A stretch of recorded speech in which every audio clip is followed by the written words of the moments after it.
Muchas gracias. Primero, muchas gracias por la paciencia y por esperarnos acá, esperar esta presentación. Un agradecimiento a CODES y al Colegio de Abogados por tomarnos en cuenta para presentarles este tema. Este tema de los ciberriesgos y ciberseguros, a ver, yo quería empezar la charla primero con algunas cifras. Estas cifras son de una encuesta que hace una empresa que se llama ESET, del ESET Security Report 2018. ESET es una empresa que hace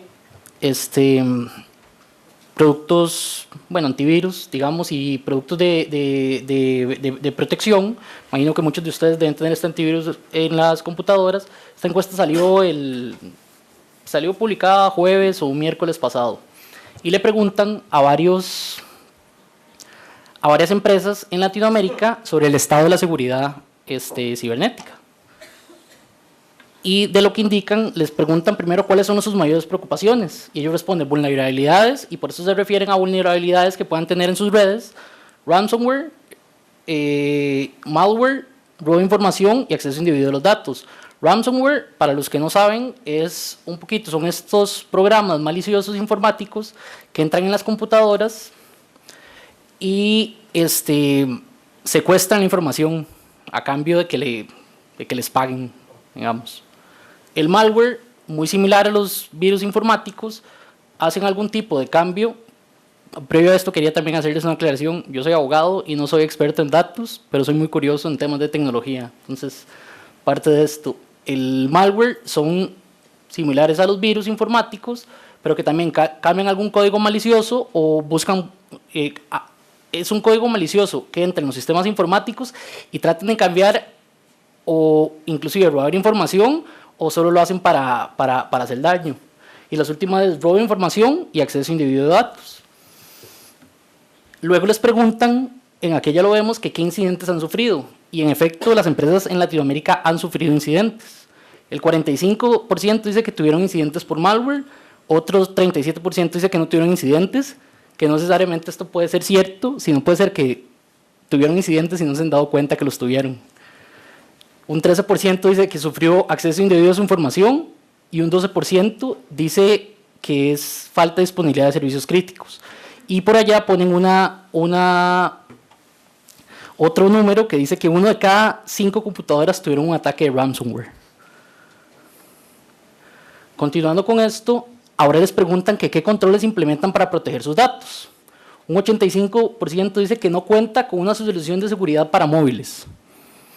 Eso es bastante preocupante, ya que en muchas empresas inclusive se da el tema de que los mismos colaboradores llevan su propio teléfono celular o aparato móvil al trabajo y no tienen ningún tipo de protección.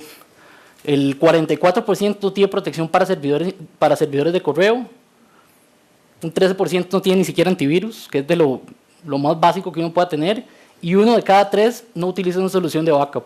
Simplemente alguien ingresa, se roba los datos, borra datos y hasta ahí llegó. De lo otro es cómo gestionan su seguridad. Entonces hay empresas que respondieron que sí, con un 84% tienen políticas de seguridad. Eso está bastante bien, digamos. Pero una cosa es tener las políticas y otra es que implementen esas políticas. Otro clasifica su información, quiere decir que la información que tengan ellos o que manejen está encriptada. Realizan auditorías de seguridad, un 57%. ¿Esto qué quiere decir? Que constantemente ellos están revisando si los sistemas están protegidos contra lo que ellos conozcan en ese momento, contra lo que pueden ser ataques informáticos. Y sobre esa misma línea, un 47% responde que sí tienen un plan de respuesta a incidentes y que tienen un plan de continuidad de negocio. Y un 7% responde que no tienen ni siquiera una política de gestión de seguridad. Ahora, también esta encuesta tiene unos datos de cómo ha estado la región en relación a ataques de malware. Y lo que podemos ver de todo esto es que Costa Rica está segundo junto a Chile y Panamá en cuanto a ataque de código malicioso. Entonces, lo que tal vez Neftalí decía en principio, que esto es a futuro, tal vez esto ya no es a futuro, sino esto está ocurriendo actualmente. Ahora bien, tal vez para comentarles un poco, vamos con lo que son ya definiciones de lo que es el riesgo en sí y del ciberriesgo. El ciberriesgo tiene que ver con uso de información y tecnologías de información. Aquí importante, uso de información, tecnologías de comunicación y que comprometen confidencialidad, disponibilidad o integridad de los datos o servicios, los cuales pueden llevar a una interrupción del negocio, averías de la misma infraestructura de la red que mantengan las mismas y los cuales pueden tener algún tipo de daño físico, tanto para seres humanos y bienes materiales. Esto recuérdenlo para el final de la presentación cuando llegue a la parte de las exclusiones, porque les tengo unos datos, no unos datos, sino unos casos en relación a estas exclusiones que existen en las pólizas de ciberriesgo.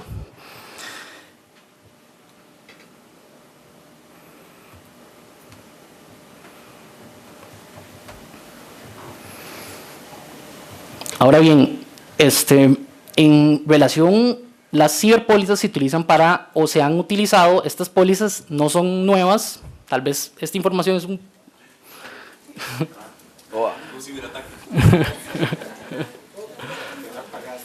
A propósito de riesgos cibernéticos. No, yo la tengo acá. Sí, pero es para que... Ok. Yo lo que les iba a mostrar en la siguiente filmina eran básicamente 4 pólizas de seguro que se utilizan o se mal utilizan, tal vez no aquí en Costa Rica, para proteger lo que son ciberriesgos. Y estas pólizas son de responsabilidad civil, que sabemos bien que es la típica póliza que cubre demandas por daños corporales, materiales o patrimoniales causados a terceros. La de responsabilidad civil profesional, que igual cubre, pero en el ejercicio de la profesión. La D&O, de quien nos hablaron ayer magistralmente. Y otro seguro que se llama el seguro de infidelidad de empleados y protección frente a actos delictivos. La siguiente filmina que les iba a enseñar era una comparación, digamos, de las lagunas o un gap análisis de estas pólizas en relación al ciberseguro. Qué protegen y qué no. Y del gráfico yo les iba a enseñar que claramente el ciberseguro es la cobertura, es el seguro más comprensivo, ya que protege todos estos riesgos. Bueno, ahora sí. Ok. Responsabilidad civil profesional, la D&O y el seguro de infidelidad de empleados y protección frente a actos delictivos. Y este gráfico, esta tabla, ahí podemos ver lo más claro de la tabla. Primero es que el ciberseguro, en relación a las demás pólizas, digamos, que se han mal utilizado o se podrían mal utilizar para cubrir ciberseguro, es la más comprensiva. Y eso es lo más obvio de esta tabla. Tal vez lo que no dice esto es que también estas pólizas pueden tener exclusiones, las cuales excluyen totalmente el ciberseguro, dejando totalmente por fuera el ciberriesgo, dejando por fuera totalmente este riesgo. Y lo otro es que un argumento con esto podría ser, bueno, pero entonces yo contrato un seguro contra riesgos que no sé, contra algún riesgo que no conozco. Entonces estas pólizas me deberían cubrir. Sí, pero entonces el argumento del asegurador puede ser, claro, estas pólizas están, pero no fueron diseñadas para cubrir este tipo de riesgos y bajo ese esquema no los podríamos cubrir. Ahora bien, ahora hablando con Germán me dijo, para él cree que los ciberriesgos son inasegurables. Yo les traje aquí características comunes que tienen los riesgos en general, de acuerdo a estos dos autores. La primera característica, un gran número de unidades de exposiciones similares. Esto en el ciberriesgo, claro, un gran número de exposiciones similares, mucha gente que utilice similares sistemas informáticos, que utilice los mismos navegadores, ahí tenemos una característica que se podría cumplir. ¿Existe una pérdida definitiva? Sí, sí es posible calcular una pérdida definitiva en un ciberriesgo. Es claro saber qué tipo de afectación tuvo una empresa en el momento que fue afectada. La pérdida es accidental. Esto sucede en la mayoría de los casos. Puede ser accidental. Un tercero, un hacker, un pirata cibernético, accesó a la base de datos. Fue totalmente accidental. Pero si el tema si vino desde adentro, por ejemplo, algún empleado que quiso hacer algún tipo de sabotaje, ahí habría que conversar a ver si es tanto accidental. La pérdida que se produce es sustancial. En efecto, las pérdidas que se han producido en relación a estos tipos de riesgos cibernéticos pueden ser enormes. El año pasado, por ejemplo, Equifax, por ejemplo, fueron 130 millones de usuarios, más o menos 130 o 140, creo que lo mencionaban ayer, que tuvieron sustracción de sus datos personales. Las primas en relación al riesgo deben ser asequibles. ¿Qué quiere decir esto en relación al ciberriesgo? Que puede ser que en relación a lo que una compañía asegura, una empresa esté dispuesta a pagar por un ciberseguro, puede ser el costo menor contra las medidas que tenga que implementar, las medidas tecnológicas que tenga que implementar. Esto quiero hacer un paréntesis acá y decir que los ciberseguros pueden ayudar en este tipo de catástrofes cibernéticas, pero como sabemos tienen sublímites, tienen límites las pólizas, entonces no son como simplemente pueden complementarlo, pero es una forma de complementarlo, porque las empresas usualmente tienen presupuestos de tal forma que ellos presupuesten cierto dinero para seguridad informática, y esto puede ser una forma de paliar un poco el tema. ¿La pérdida debe ser calculable? Sí, claro, es posible calcular una pérdida.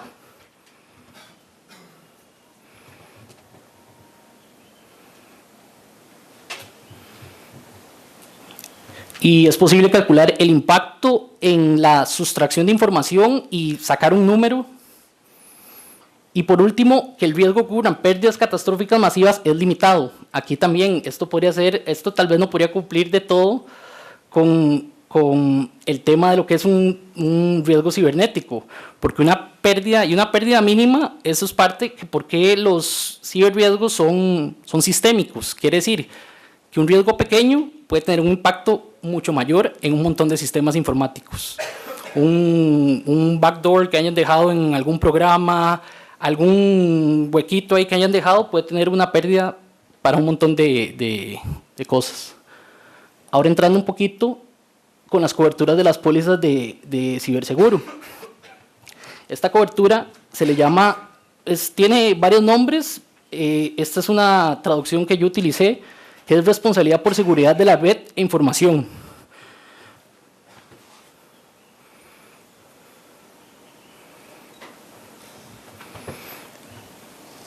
Y lo que te cubre usualmente son costos asociados con demandas que pueden surgir por violación de datos, transmisión de código malicioso, ataques de denegación de servicio.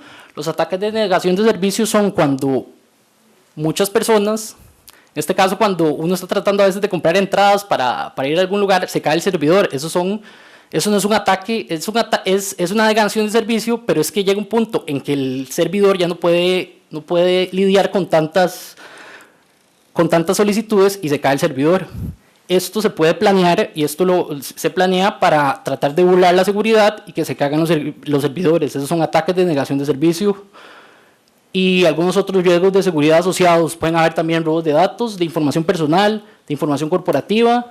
Esta demanda contra subcontratistas, que puede incluir en la cobertura, pueden ser proveedores de cloud services, por ejemplo. El proveedor que te da, que puedes tener todos tus datos en la nube, eso lo puede cubrir esta cobertura.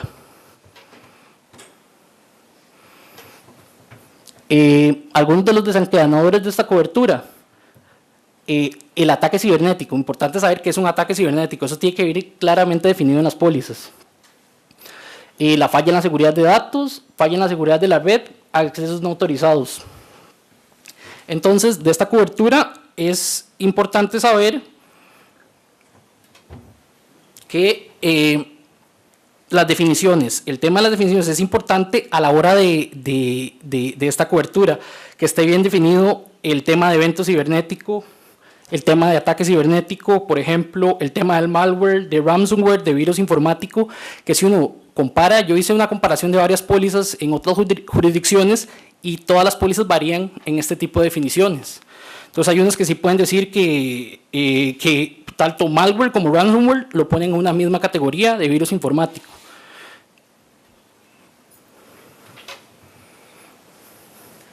La siguiente cobertura se llama responsabilidad por contenidos multimedia, y esta te da cobertura cuando hay una afectación en la propiedad intelectual, que por ejemplo se utilice no sé, el logo de una compañía y se viole o no se le dé crédito por usar una imagen o algo similar. Estas coberturas, o esta cobertura es muy popular por el tema de redes sociales, que eso se dan cuenta y eso se hace viral. También da divulgación pública de hechos privados, que por alguna razón se haya divulgado algún hecho privado y se haya hecho público. Para todo esto puede haber también cobertura.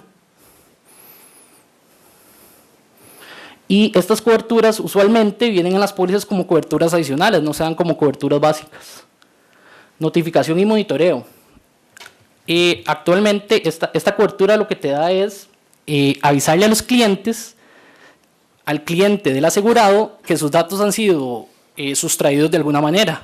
Esto puede sonar al principio muy sencillo, pero si son miles o millones de usuarios, se puede complicar un poco este tema de la notificación.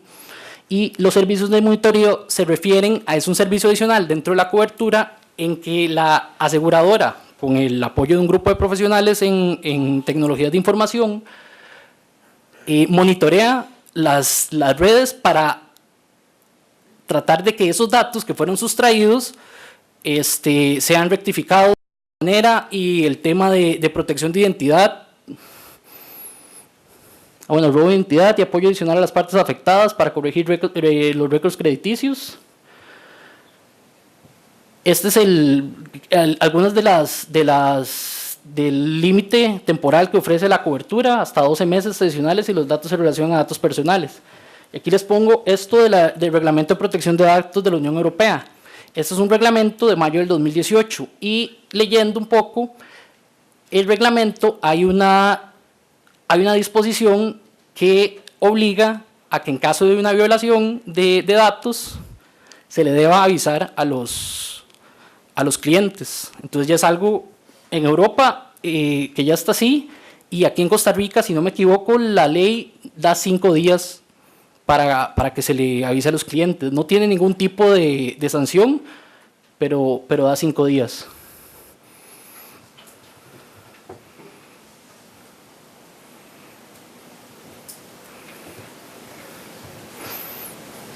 Investigación forense. Esta cobertura se da una vez sucedido el siniestro. Entonces, ¿qué hace la aseguradora? Se encarga de los costos de contratar un equipo de profesionales en tecnologías de la información para que vayan a ver qué fue lo que pasó y que no vuelva a suceder, si es posible. Y miden el alcance de la violación del ataque. Esta es una forma en cual la aseguradora puede medir qué fue el impacto que va a tener ese ataque.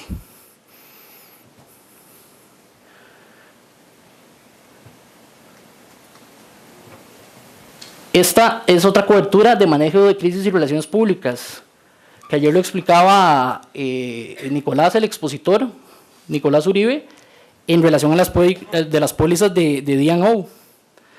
Sucede un robo de datos o sucede algún siniestro y la empresa se tiene que encargar de la crisis de medios que se le va a venir, de tal forma que se contrata un equipo de consultores para que se encarguen de decir de manejar la crisis en ese momento, y para minimizar el daño a la marca, a la reputación, a la operación del negocio que se pueda sufrir. Puede haber, la cobertura puede incluir entrenamiento para el vocero de la empresa para manejar esto. Esto es importante, que el evento debe ser de interés periodístico, o sea, no puede ser cualquier evento, tiene que ser un evento que se den cuenta de que hubo una violación de datos en tal y tal empresa, y que esto se empiece a hacer, sea importante o sea de relevancia.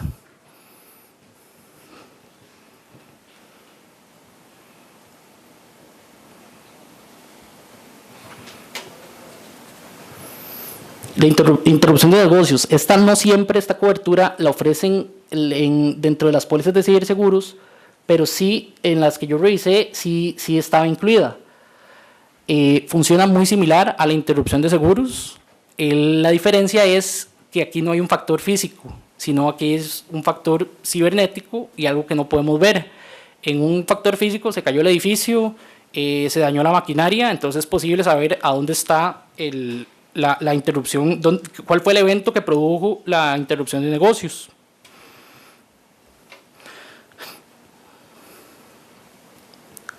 Aquí, por ejemplo, entonces, el desencadenante o el trigger de la cobertura son eventos intangibles como el hackeo del sistema, red o actos que el mismo personal causa en el software del software o hardware.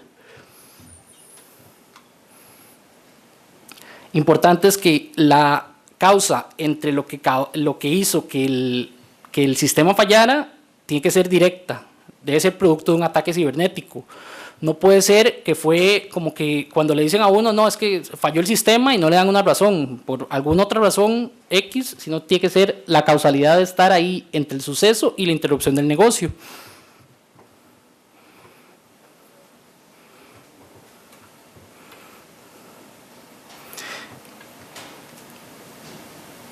Importante acá lo de los tiempos de espera. A veces estas cláusulas de interrupción de negocios lo que tienen es un elemento financiero o un elemento de tiempo. Aquí, por ejemplo, en una interrupción de negocios puede ser, los periodos pueden ser largos en que hagan pagos de la aseguradora al nivel físico. A nivel cibernético, esto inclusive puede ocurrir, o sea, que se le caiga una página, por ejemplo, a una empresa que haga todas sus ventas por internet, puede ser en 6 o 12 horas pueden tener unas pérdidas catastróficas. Esta extorsión es básicamente montos a pagar a un extorsionista cibernético, alguien que te dice que o que te va a atacar o que ya te atacó y que tiene tus datos. Usualmente, ¿qué hacen esta gente? Esta gente te pide, no te piden montos exorbitantes. La gracia es que esta gente te pide montos bajos para que vos los puedas pagar. Y te liberan los datos y te dicen que los datos no te los devuelven. Esto es lo que cubre la función de esta cobertura. Aquí es importante lo del tema que recibe el inversionista, un ataque, esto que va a lanzar un ataque, una amenaza. Bueno, entonces yo puedo amenazar a cualquiera y decirle voy a atacarte y la aseguradora me va a cubrir. Habría que ver en qué escenario es esto, si es un escenario real o no. Este es el escenario después, una vez que ya están seguros que ya la información está en posesión del extorsionista cibernético, del pirata cibernético, y amenaza simplemente con difundirla o con destruirla. Y los montos son bajos y es una cobertura que la dan dentro de los ciberseguros. Ahora, un poco en relación a las exclusiones. La primera es reclamos y circunstancias anteriores. Claro, la póliza no te va a cubrir algo que te haya sucedido anteriormente. Propiedad intelectual, aunque yo les puse que hay una cobertura de multimedia, es posible, y les dije que era adicional, es posible que ya venga excluido y con una cobertura adicional de protección. Lesiones corporales y daños materiales. Y por lesiones corporales, muchas de las pólizas hablan más que todo a la angustia, al estrés, al shock producto de un ciberataque.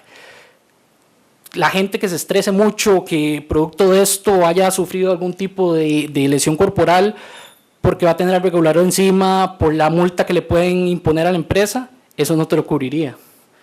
Y ahora, sobre los daños materiales. Yo les traje como 4 casos acá de razones por las cuales esto estaría excluido de una póliza. Por ejemplo, en Ucrania en el 2015 hubo una afectación a los sistemas de electricidad. Unos hackers ingresaron a las subestaciones en Ucrania y dejaron sin electricidad a 80,000 personas. En el 2014 también los hackers ingresaron y afectaron sistemas de fábricas de acero. En el 2013, no pasó, digamos, porque lo lograron detener a tiempo, pero un hacker entró a esta presa, a la Bowman Avenue en Nueva York, y podía manejar los sistemas para el movimiento de agua o los sistemas hidráulicos de la presa. En Irán, esto es de un gusano informático, Stuxnet, que afectó las centrífugas de una planta nuclear. Las centrífugas sirven en las plantas nucleares para dividir el uranio. Y si tienes muchas centrífugas funcionando, puedes hacer este proceso más rápido. Resulta que unos hackers ingresaron por medio de este gusano informático y empezaron a hacer que estas centrífugas dejaran de funcionar o funcionara más rápido de lo que tenían que funcionar, y hubo una afectación de 1000 o de 1500 centrífugas en ese caso. Y en Turquía, unos hackers que accesaron el sistema de un oleoducto y más bien manipularon la presión para hacer estallar el sistema. Esto para decirles que esto no lo cubrirían lo que es producto de un ataque cibernético, esto no sería cubierto.